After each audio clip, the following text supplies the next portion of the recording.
Hello friends, today we will discuss about the activation energy of chemical kinetics chapter of class 12th. So already we had done lots of topics about this chapter. So next we are proceeding with the concept, that is activation energy of chapter 12th chemical kinetics. So activation energy क्या है? Extra amount of energy given to the reactants in the normal state to make their energy equal to the threshold energy. As I already told you in the previous lecture or in the previous video कि reactants तभी products में convert होंगे जब उन molecules के पास एक specific amount of energy होगी which is known as threshold energy. हमने दो बातें की थी, one is threshold energy and second is orientation barrier. Threshold energy होनी ज़रूरी है और सेकंड क्या होना, कंसेप्ट होना हमारे पास ज़रूरी है. फैक्टर कौन सा रिस्पॉन्सिबल है? Orientation factor. So threshold energy क्या है? It is a minimum amount of energy which is required to convert the reactant into products. Clear? तो इट मीन्स जब रिएक्टेंट्स ने प्रोडक्ट्स में कन्वर्ट होना है तब उन्हें कोई एनर्जी बैरियर को क्रॉस करना पड़ेगा. क्लियर? तो उस एनर्जी बैरियर को क्रॉस करने के लिए रिएक्टेंट्स जो हैं वो कुछ एनर्जी को एब्जॉर्ब करते हैं which is known as activation energy. Clear? Let's see, I have this graph. ठीक है, तो हमारे पास ये एक एनर्जी बैरियर है, इसको मैंने क्रॉस करना है. हमारे पास रिएक्टेंट्स के पास ऑलरेडी इतनी एनर्जी है, मान लो ये हमारे पास रिएक्टेंट्स है और ये कन्वर्ट हो रहे हैं प्रोडक्ट्स में. यहाँ पे रेट ऑफ द रिएक्शन लिख लो, और रिएक्शन कोऑर्डिनेट कर रहा है, या रिएक्शन कोऑर्डिनेट रेट लिख लो सिंपल. ठीक है, so this is energy coordinate, this is reaction coordinate. तो reactant is converted into the products. तो रिएक्टेंट के पास ऑलरेडी कुछ अमाउंट ऑफ एनर्जी है, बट उसने ये एनर्जी बैरियर को क्रॉस करना है, तो यहाँ तक पहुँचने के लिए उसको एक्स्ट्रा अमाउंट ऑफ एनर्जी चाहिए. That extra amount of energy is known as activation energy. तो ये एनर्जी जो हम ले रहे हैं, रिएक्टेंट एब्जॉर्ब कर रहे हैं, that is known as activation energy. And reactants will converted into the activated complex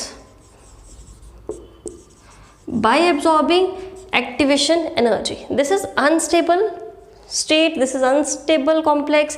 It is also known as transition state भी इसको बोला जाता है. ठीक है, तो activated complex जो है वो unstable है. It will convert into the products by losing the energy. Clear?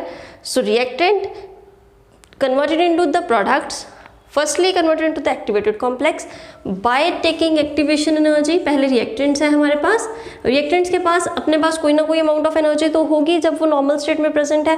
ठीक है, तो उनको पहले क्या देनी है, हमें एक्टिवेशन एनर्जी देनी है.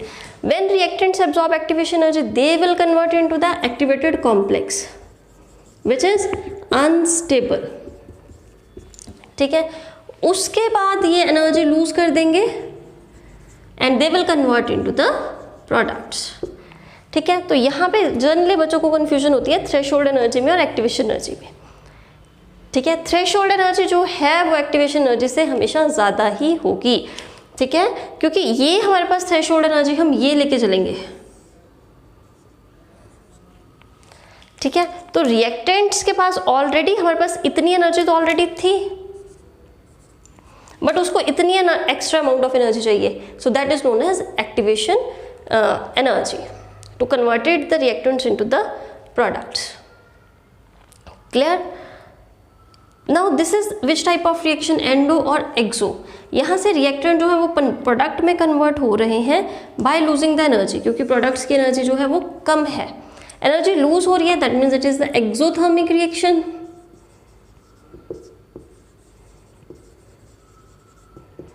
ठीक,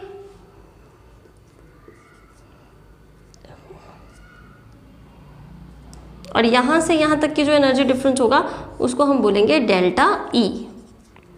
what is delta E? Basically delta E is equals to energy of products minus energy of the reactants. ठीक है, that is E2 minus E1 basically. तो यहाँ पे देख लो कि प्रोडक्ट्स की एनर्जी E2 है और रिएक्टेंट्स की एनर्जी E1 है, तो हमारे पास डेल्टा E फाइंड आउट हो जाएगा. सो this is actually the exothermic reaction. अगर हम एंडो की बात करें, इट मीन्स रिएक्टेंट के पास जो एनर्जी है वो क्या है, कम है बट प्रोडक्ट्स के पास जो एनर्जी है वो क्या है, ज़्यादा है। तो ग्राफ किस तरह से बनेगा, ये देखो,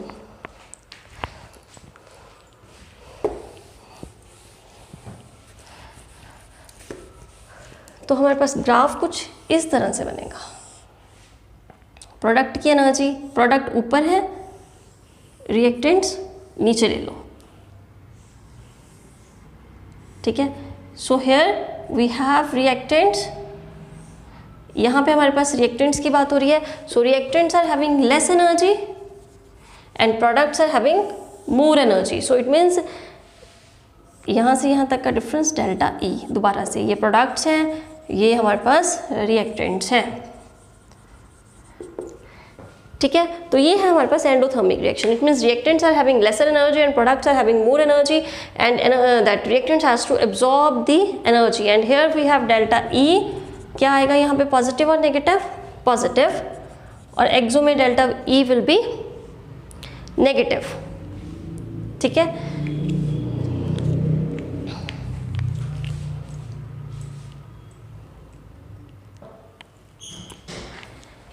So next topic is Arrhenius equation of activation energy, Arrhenius equation for activation energy. Clear? So Arrhenius was the scientist who gave the relationship between rate constant and temperature के बीच में इसने रिलेशन फाइंड आउट किया था। Clear?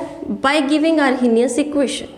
Secondly this expression या Arrhenius जो theory है, it is the combination of two theories, collision theory जो हमने की है लास्ट वीडियोस में, and second is reaction rate theory that we have already done in the previous videos. Collision theory you can check in my last video, and reaction rate theories also we had discussed earlier. Clear? So Arrhenius जो equation है या जो Arrhenius की studies हैं, that is based upon the rate constant and temperature के बीच में ये relation find out करवाता है, and it is based upon the collision theory and reaction rate theory के basis पे ये equation बनाई गई है। According to Arrhenius, K is directly proportional to, what is K? K is a rate constant basically, is directly proportional to e raised to power EA over RT. यहाँ पे K क्या है? Rate constant है। EA हमारे पास क्या है? Activation energy की बात हो रही है यहाँ पे। R हमारे पास गैस कांस्टेंट है, और T जो है दैट इज टेम्परेचर की बात हो रही है। Clear? K is directly proportional to EA/T। तो ये हमें आर्हीनियस ने रिलेशन दिया था। K इज इक्वल्स टू, अगर हम प्रोपोर्शनलिटी का साइन हटा दें, so there will be proportionality constant which is equals to AE/ART। A is known as Arrhenius constant as well as the frequency factor भी इसको बोल सकते हो, and this is known as Arrhenius equation, और इसको Arrhenius equation बोला जाता है। ठीक है, इसको आगे हम डिराइव करेंगे। So if it took log on both the sides, log के दोनों तरफ लॉग ले लो, log K is equals to log A minus EA over RT। अगर हमने नेचुरल लॉग लेना है, take the log of this first equation, natural log हो गया, देन 2.3 नेचुरल लॉग लेने के बाद अब लॉग द बेस 10 लेंगे, 2.303 log K is equals to 2.303 log A minus EA over RT। Clear? अब 2.303 के साथ इस सारी इक्वेशन को क्या कर दो, डिवाइड कर दो। Log K is equals to log A minus EA over RT, यहाँ पे 2.303 आ जाएगा। तो ये हमारे पास आ गया log K is equals to log A minus EA over 2.303 RT। अब इसको हम कन्वर्ट कर लेंगे स्ट्रेट लाइन इक्वेशन में, that is y is equals to mx plus c। तो यहाँ पे जो y है that is log k, y consider करो, और log यहाँ पे देखो y ये हो गया, mx यहाँ पे है हमारे पास mx प्लस c, ठीक है। तो m जो है it gives the slope, m आ गया हमारे पास माइनस EA 2.303R, ठीक है जी। नेक्स्ट आ गया हमारे पास x इज 1/t, यहाँ से देखते जाओ, ठीक है। अगर इस इक्वेशन को आप इस फॉर्म में लिखो स्ट्रेट लाइन इक्वेशन में, तो यहाँ से लिख लो log k is equals to log a minus आगे ले जाओ इसको, minus EA over 2.303RT plus log of a, तो ये हो गया हमारे पास, ठीक है।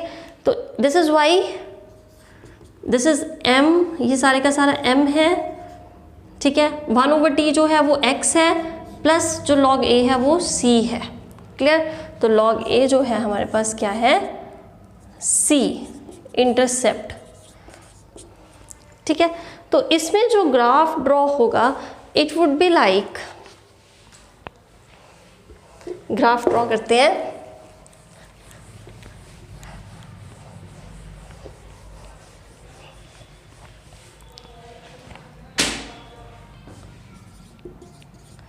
ग्राफ ड्रॉ करते हैं y और x के बीच में। This is y axis, this is x axis, this is y axis. y axis में हमारे पास आएगा log k और x एक्सेस में हमारे पास आएगा log या 1/t, ठीक है। So the graph will be this in the descending form, ठीक है। तो जो स्लोप है वो हमारे पास क्या आ गई, माइनस EA 2.303R, ठीक है। और जो इंटरसेप्ट है वो आ गया हमारे पास log a, क्लियर, समझ आ गया। So I repeat once, what is Arrhenius equation? Arrhenius equation gives the relationship between the rate constant and the temperature.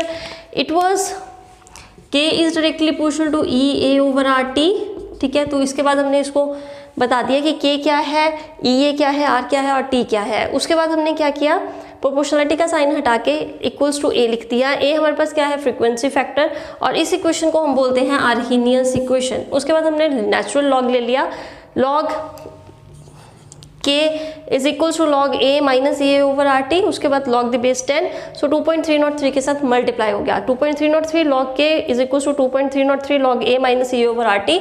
उसके बाद ये सारे इक्वेशन को आपने 2.303 के साथ डिवाइड कर दिया, तो हमारे पास ये रिलेशन आ गया, log K is equals to log A minus EA over 2.303 RT। इसके बाद आपने क्या करना है, इस इक्वेशन को स्ट्रेट लाइन इक्वेशन में कन्वर्ट कर लेना है, y is equal to mx plus c की फॉर्म में।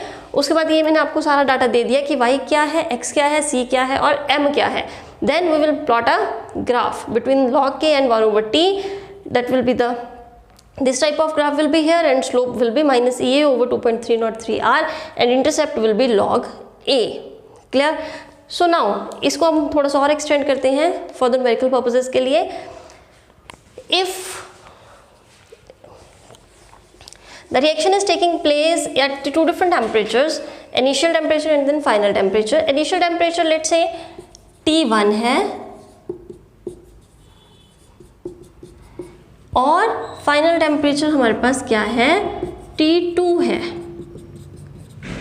ठीक है। टेम्परेचर के साथ रेट कांस्टेंट वेरी करता है, ये हमें पता है किसी भी रिएक्शन का। देन हमने अलग अलग टेम्परेचर्स के ऊपर रेट कांस्टेंट फाइंड आउट कर लेना है, ठीक है। What will be the relation basically if we have the different temperatures of a same reaction, clear. तो हमारे पास इक्वेशन क्या थी, log k is equals to log a minus EA upon 2.303 RT, ठीक है। अब देखो एट टेम्परेचर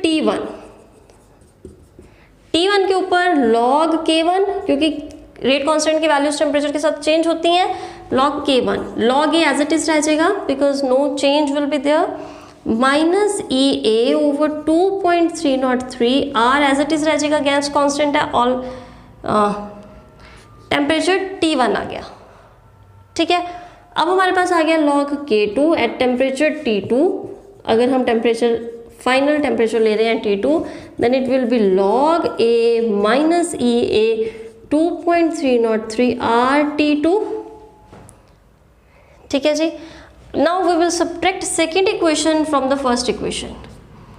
तो ये क्या बन जाएगा,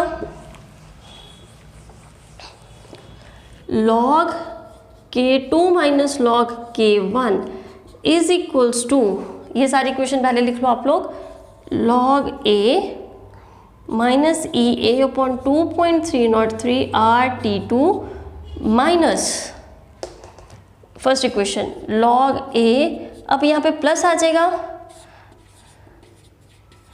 RT1, इसके साथ ये कैंसिल हो गया, log A minus log plus log A minus log A, और यहाँ पे हमारे पास क्या बचा पीछे, देखो log K2, जब log K2 minus K1 it means ये डिविजन में है, log K2 बाई K1 हो गया, is equals to EA divided by 2.303 R, पीछे क्या बच गया 1/T1 माइनस 1/T2। क्लियर, जब आप अपने आप से सॉल्व करोगे then you will let it know very well. जब एक्सप्रेशन हम खुद से करते हैं तो वो ज़्यादा अच्छे से क्लियर होते हैं। ठीक है, माइनस कहाँ पे अमिट हो रहा है, कहाँ पे हम उसको इंट्रोड्यूस कर रहे हैं, व्हेन द कोई भी यूनिट्स जो है, कोई भी डिजिट्स हैं, जब वो इक्वल्स होके इस तरफ जा रहे हैं या इस तरफ जा रहे हैं तब प्लस आ रहा है या माइनस आ रहा है, वो ओमिट हो रहा है। ठीक है, तो ऐसी चीज़ों को आपको ध्यान रखना है। When we will do it by yourself then you will be more clear about this. ठीक है, तो पहले तो आर्हीनियस इक्वेशन क्या थी वो हमने कर ली, उसके बाद हमने क्या किया कि अलग अलग टेम्परेचर्स के ऊपर इसको लिख लिया आर्हीनियस इक्वेशन को, फिर दोनों को सब्ट्रैक्ट किया, सब्ट्रैक्ट करने के बाद हमारे पास ये रिलेशन आ गया which we can use in the numericals to find out any of this factor। किसी भी फैक्टर को फाइंड आउट करने के लिए हम ये यूज़ कर सकते हैं। K2 फाइंड आउट करना है, K1 फाइंड आउट करना है, कंपैरिजन फाइंड आउट करना है, जो भी है that we will make another video for the numericals. Okay,